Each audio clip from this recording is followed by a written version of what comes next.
Hey, Coach. Just to get some quick updates, Brevin Jordan.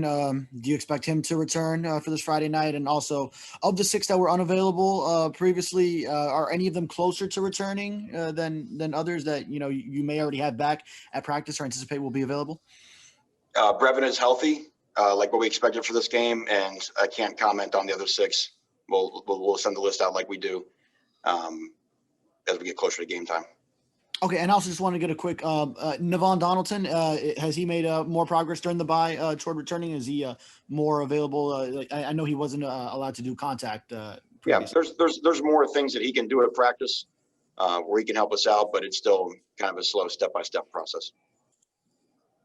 Coach, we've got David Lake from Inside the U. David? Coach, I was wondering if you could just touch on the 3-3-5 defense NC State runs, just the challenges that type of defense poses and just how different is it from, a typical defense, I guess. Yeah, I think it's just something you don't normally see every week. And, their defense coordinators always had a lot of success with it. If you remember, we had the matchup in the West Virginia game in the Orlando Bowl a few years ago, and we couldn't gain a yard for a large portion in the first half of that game. And it just there's a threat of maximum coverage and there's a threat of maximum pressure on every play. And one thing they've always done a really nice job is they're not afraid to bring the house on 1st and 10, 2nd and 10, anywhere on the field. Then they can just, they can bring a couple different pressures. There's just a lot of things that they can throw at you. So you got to have a lot of great communication on your offensive line and backs.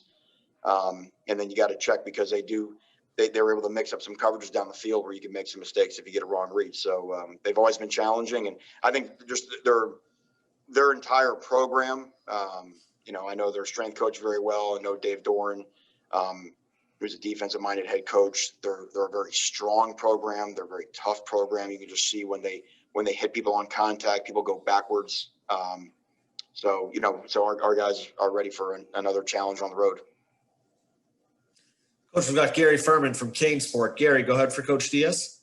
Hey, Manny, how you doing this week?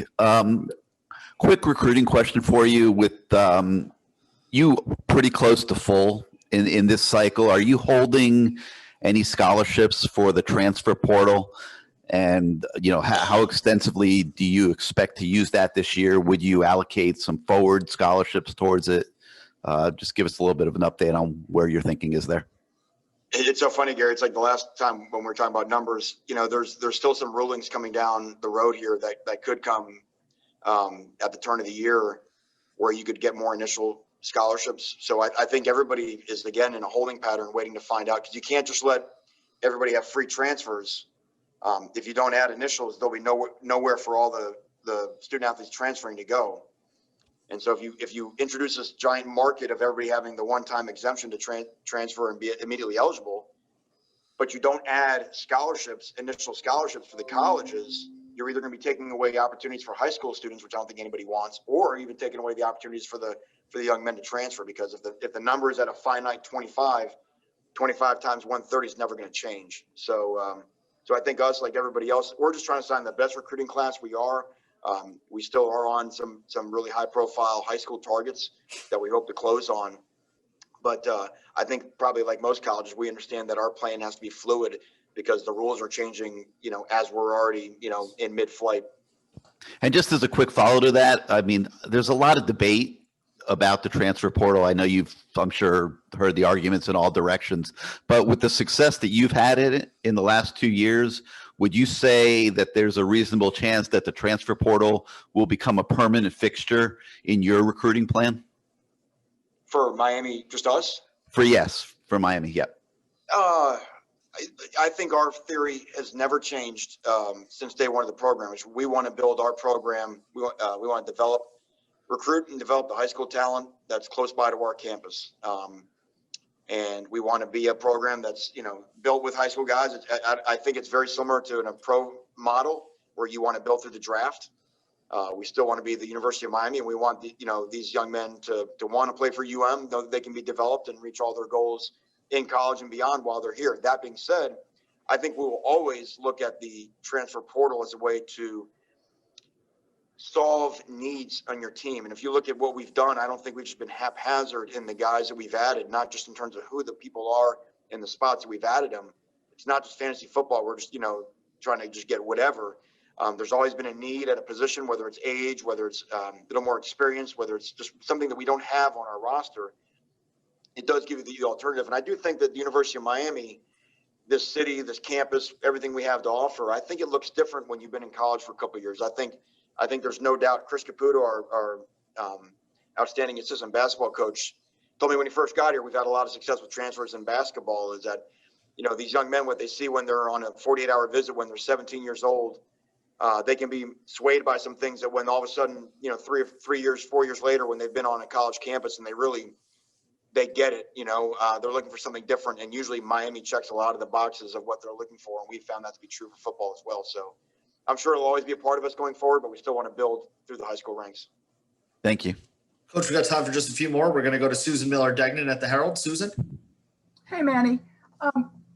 As of now, how many players who take regular snaps for you will be unavailable Friday for North Carolina State because of general illness or COVID-related issues?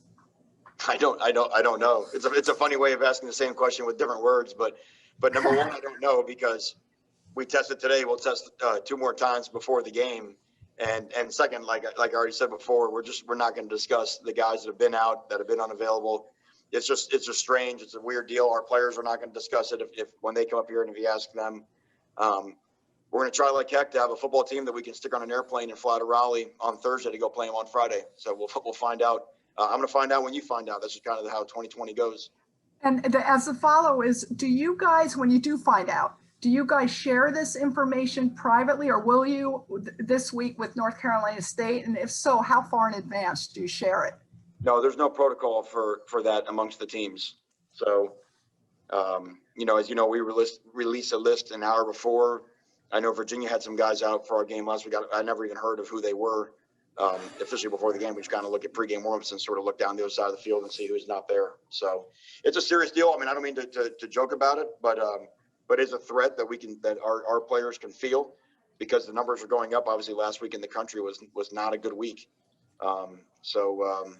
Again, we take it very seriously, because the challenge is not getting easier. It's getting harder as the year goes on. Thanks, Manny. Last 2 for you, Coach. We're going to start with Manny Navarro from The Athletic. Manny, go ahead. Hey, Coach. I realize it's midseason, probably a hard question to answer, but since you did a lot of self-evaluation last week during the bye week, I'm curious, this is going to be game 20 for you as a head coach. Anything you've kind of maybe learned about yourself through the last year and a half that you think has made you a better head coach?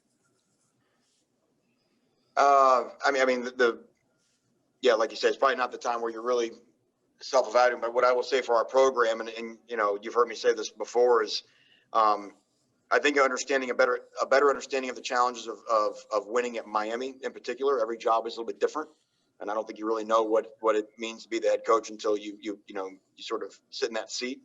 And what has been our message all year of just respecting every opponent, respecting every week, because